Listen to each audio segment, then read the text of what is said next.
Paul, welcome to Wealth Talk today. Good to have you on. Yeah, hi Chris, how you doing? Very well, thank you. Now, Paul, you've had a great month. In fact, you've had a really good, strong start to the year.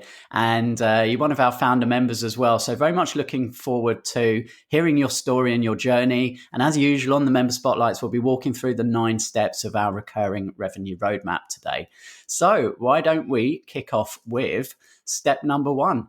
And step number 1 is mindset. So it's all about starting with why. So when you joined us, Paul, what was your reason for joining? Can you remember?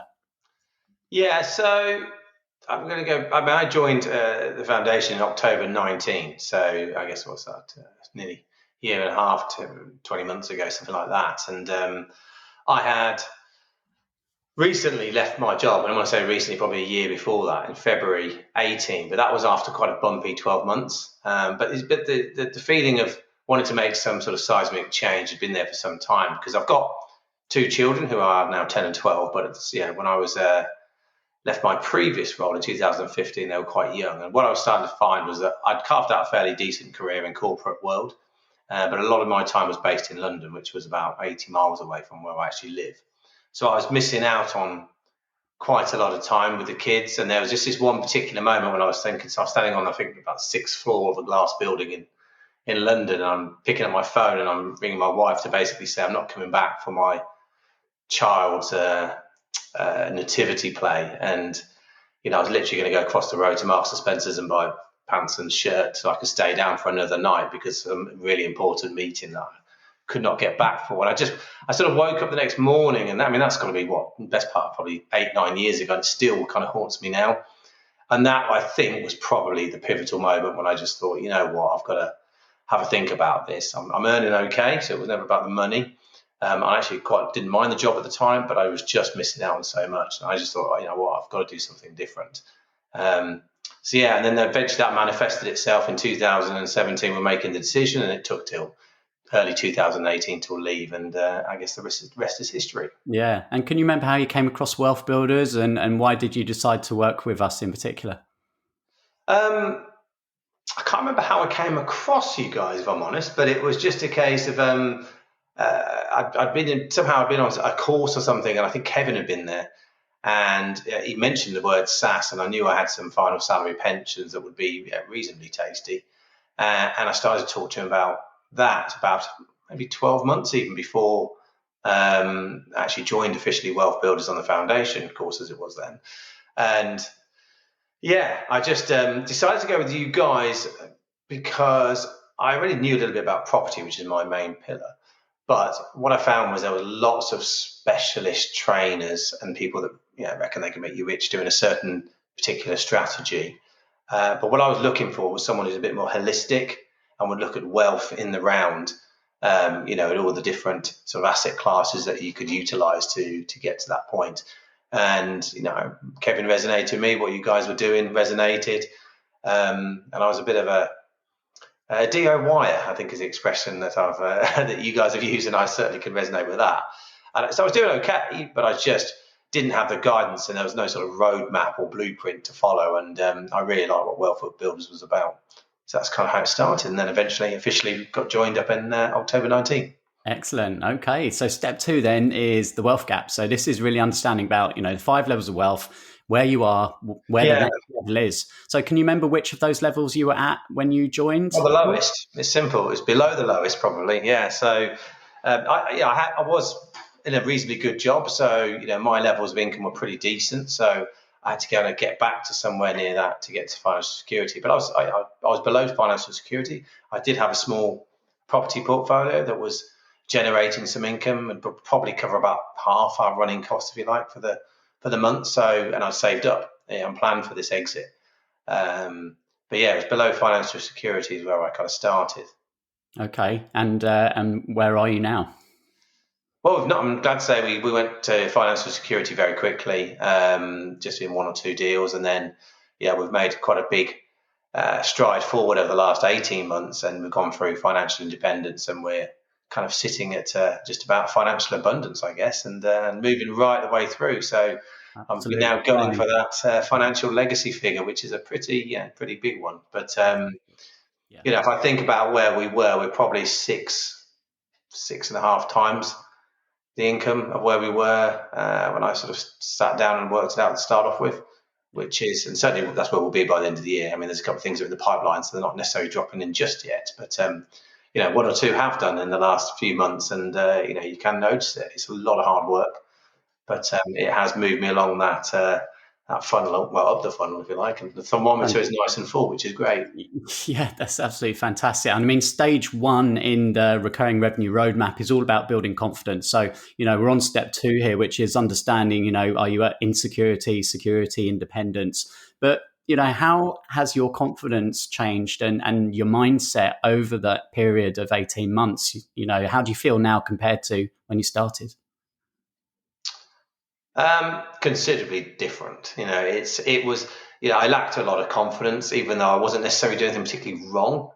I used to deliberate quite a lot, whereas now I'm quite decisive on things. I still beat myself up, but having that roadmap and that guidance from yourself and from the wealth coaches as they later became, and obviously Kevin in particular, it just allowed me to sort of stay on a certain path and know that kind of what I'm doing is right, and just to stick with it. And when I kind of met you and Kevin way back when we could meet people back in hotels many moons ago, and I sat down and you kind of asked me what I wanted, and I said I just wanted a sounding board. I just wanted someone to talk through what I was thinking and help me out, and that's where I think it's been a really great value. And I had a particularly challenging project I was doing last year, and I remember just picking up the phone to Kevin, and it was just in the acquisition actually, because we just about to acquire a property as COVID broke out, and he just did a role play with me, and it was literally 5 minutes, and it just changed my whole attitude to the deal. And thank God I picked up the phone and we arranged that Zoom and went through it, because it made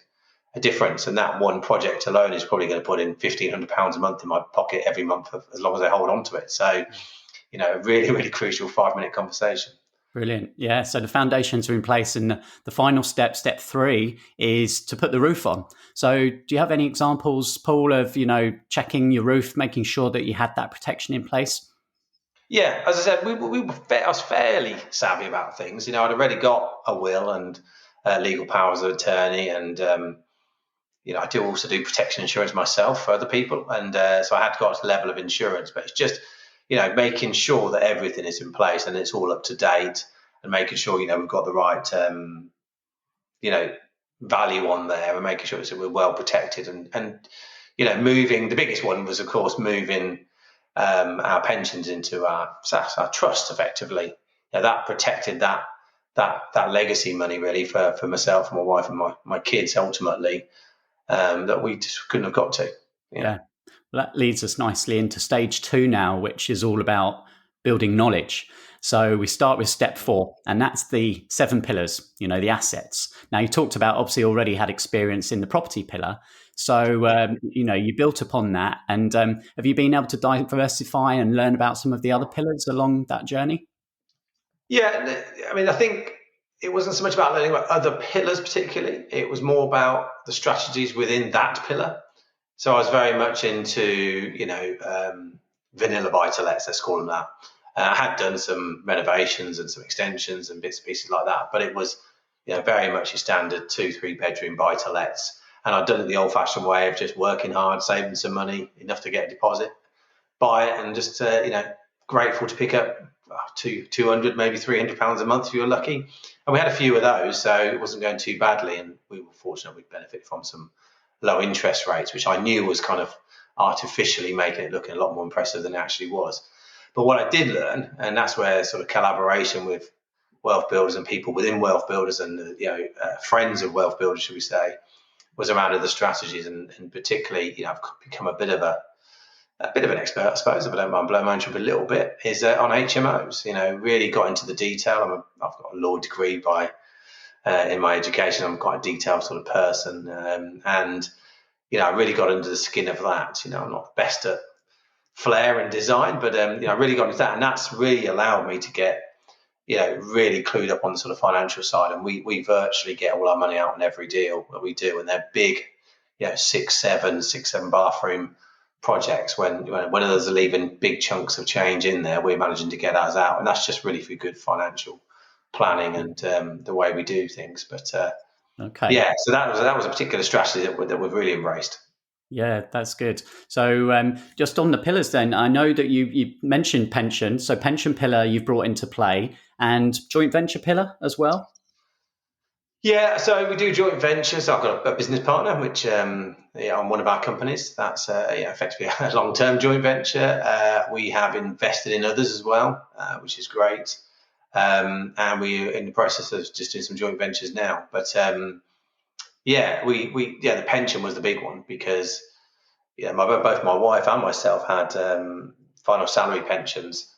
But only three pensions in total, but they were, decent amount of monies. In fact, we only just got the third tranche of that money come through, I think last week or the week before. So that's it. But it's taken a long time, a lot of hard work. But Wealth Builders and Paul in particular, Paul Brooks, and then Empowered Pensions have supported us through that process, and we've got there. And all our pensions are now ours and under control, which has been massive. Yeah, good.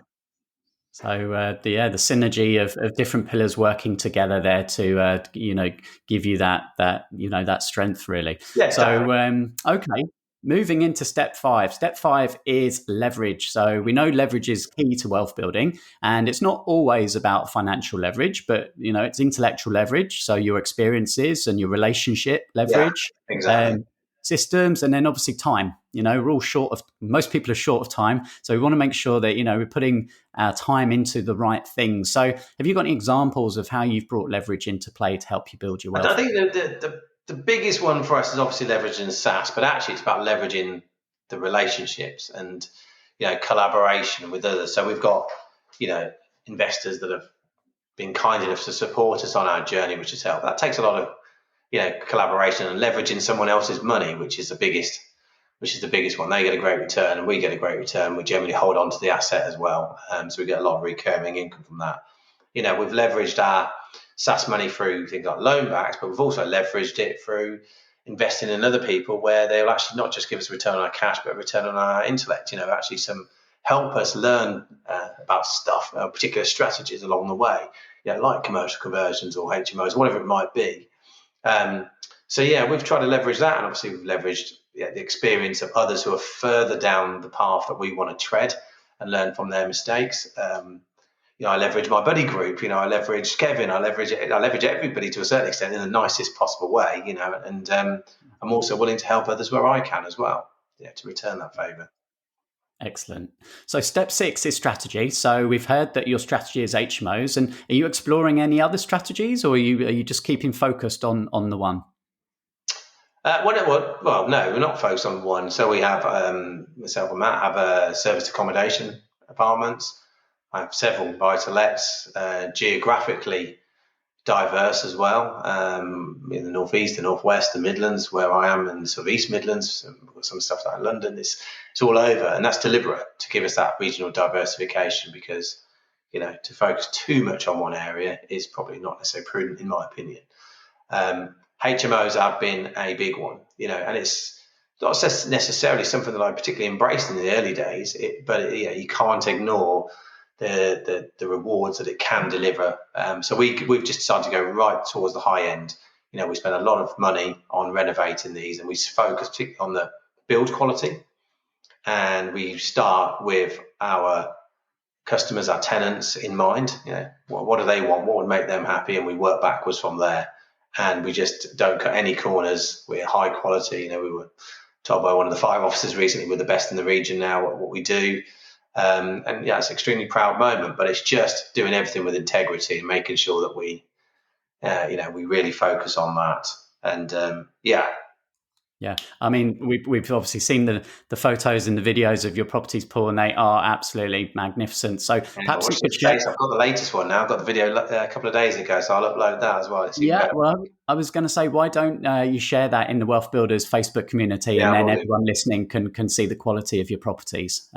Great. So we're moving into stage 3 now. So stage 3 is all about the action. It's about building the assets. So step 7 is focus. this is where the Wheel of Wealth comes into play. The Wheel of Wealth, it's education, support, connections, due diligence, and guided action. So, our coaches are there now to help you every month stay super focused on turning the wheel. So, how has your experience of working with the coaches been? Great. Brilliant. In fact, I've chosen to stick with one coach, and that's Chris Henry. Yeah, big shout out to Chris. He's a great guy. We get on really well. We've got a lot of shared values, which is great. Personally as well as wealth building approach, and I've stuck with that for continuity, for consistency, from my point of view. We're now at a stage where I actually send him my quarterly targets, and we start our monthly meetings with a review against those. So now I've got the accountability there as well. He's in a similar strategies to me, so he can give me some tips. And, when I'm losing my mind sometimes, a bit of overwhelm, he just brings me back down and calms me down and just gives me a couple of key nuggets to think about. And it's been really helpful. And, maybe I've helped him as well along the way, but it's been a very good sort of relationship. And I actually really look forward to those every month. Great. I bet Chris loves those quarterly reports because he's a detailed man himself. So I do bought him lots of spreadsheets and PowerPoints, and but no, he's very gracious and helps me out on those, and it's been very, very useful. Brilliant. So obviously turning the wheel should result in either capital or cash flow, which leads us into step 8, which is about results and of course measuring results regularly. To be able to look back and see the progress, because we know that periods go by where it feels like progress is not being made. So in the last 18 months, have you had those periods, Paul, where you felt like you're not making progress, but obviously if you're tracking results, you can look back and you can see how far you've come? I'm not really one to shout about what we do, and I tend to keep things pretty much quite private, and it does sometimes lead to overwhelm, and you do beat yourself up. But I'd urge not just myself, but everybody who's doing this property journey in particular, which is a tough one. It's a bumpy old ride that we go on. It's a roller coaster. To take some time out to reflect, and you do that. And actually, just getting ready for this conversation, you look back and you go, well, this has been, am I doing the right thing, etc. And you look at it, you go, well, just take the last 3 properties. So the one we're about to do, the one we just finished, the one we shared before on some of the other platforms and last year. Just those 3. So not everything else we're doing. Those 3 will now turn over something in the region of about 130, 140,000, of which we will net out at about half that on an annual basis. That's a good result just from those 3. They're probably worth now 1.3 million. We've probably injected 300 grand of forced appreciation, just through good project management. These are, and you look back and if you look at it on a day-to-day basis, it feels very, very hard. But when you look back in the round and you take it over a length of time, there's an expression I think Bill Gates quite often quotes. People underestimate what they can do overestimate what they can do in a year and underestimate what they can do in 10 and it's probably even 5. You can seismically change where you are. I started earlier by talking about being below financial security, and now here we are in financial abundance. It doesn't take that long if you've got the time, the effort, the tenacity, the resilience, the focus, the support, the education to keep going. And to quote Churchill, never give up, never. Just keep going. You'll have those days when you perhaps want to stay in bed and just pull the covers over, but try to avoid those and try to get out of bed and get going and get on the treadmill or do something else to clear your mind and come back to it. Because when you take time out to look back at those results, I think you might be just a little bit amazed at what you've achieved, and certainly that's how I felt at times. Yeah, and it's great as well, that you're submitting your progress reports each month, Paul, because some of our members sometimes forget to do that, and hopefully they're listening now. And I'll definitely encourage take that 5-10 minutes just to take stock and just submit the progress report, and helps us to keep track and see if anyone is stuck. That's a great opportunity for us to just reach out and say, okay, what help do you need? So step 9. We're at the final step. This is all about accelerating your way forward. And you've already said, Paul, the next financial level really for you is abundance now. And what do you see as being key to helping you continue to stay focused and take the necessary steps to keep pushing on? Yeah, I probably stepped ahead a little bit there because it's, I mentioned some of them, and one of the big one is about, repetition. There's no harm in turning the same wheel several times. You do get better. Take it from me. I mean, I'm just doing my fifth and sixth kind of simultaneously HMOs. This is a strategy that just seemed quite big and scary 24 months ago, and here I am now, and we'll probably do 7, 8, 9, 10, and 11 probably by the end of the year, so you get better, you get slicker, you get more efficiencies, you get more economies of scale, you get more stability, you get better recognition, reputation. We've got valuers now who can virtually value our properties without seeing them, and build those sort of relationships, and they just go, oh yeah, we know what you guys do, it'll be like the last one, will it? Yeah, just like the last one. Okay, we're same figures as last time. Yeah, it'd be roughly the same. Yeah, and you kind of, what that does is mitigates risk and reduces the level of uncertainty because you kind of know how to get into the mind of those, let's say, valuers. Or HMO officers just walk in and or private sector housing officers, they walk in and they have supreme confidence. The fire officers come around and everything's signed off in 5 minutes because they can see what we stand for. But you've got to keep going. You've got to keep sticking with it. And tenacity and repetition and resilience are probably 3 key things. And then collaboration. That's the other thing. Is never be too proud to kind of ask for help either. I'm maybe sounding like I'm confident, but trust me, I wasn't. And you have to get that help and learn from others, and try and remain humble. Humility is quite a good thing, and there's always somebody better than you out there that can help you as well. And whilst I don't write books or sell courses or anything like that, I'm always willing to help people. Maybe I should. Maybe your listeners will tell me if they're interested in me writing something or sharing something. But it's there's always someone out there to help, and you're not on your own. And in those tough days, just remember it's a long game. It's not a short game. If it was a get rich quick, I guess everyone would be doing it. But there's nothing wrong with getting rich slowly either. So as long as you get rich, that's the key thing. No, great words to end us on there, Paul. And we say it's average journey of 5 years. You've just shown today that can be shorter if you really are focused and you've got a clear plan and make good use of all the resources that you have around you. So well done once again, and we look forward to seeing and hearing about future successes to come. Yeah, great stuff. Well, thanks for your time, Chris, and good luck to everybody out there. And I'm sure you'll share my contact details. But if anybody wants to get in touch and have a chat, then feel free to do so. Thanks, Paul.